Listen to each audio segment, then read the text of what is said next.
Welcome to Homeschooling A to Z. Today we're going to do a clay printing activity. So we are going to be needing flour, salt, water, pencil, design outline of kids' choice. Step 1. Making the clay mixture. Mix 1 cup flour, half teaspoon salt, half cup water, add more water if needed. Step 2. Draw outline of preferred design on a piece of paper. Step 3. Flatten the clay and mold according to preferred design.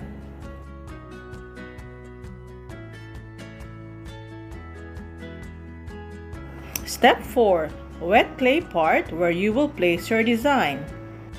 Gently place the design on top of the clay for a few seconds or until the design has been printed on the clay.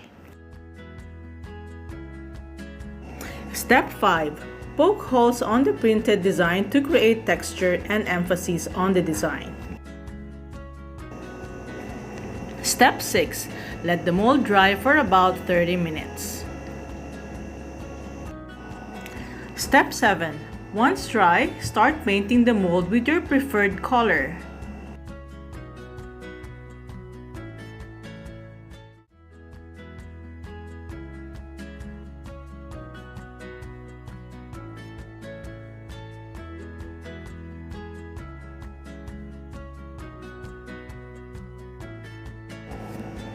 Step 8. Let the mold dry for 30 minutes or more if needed.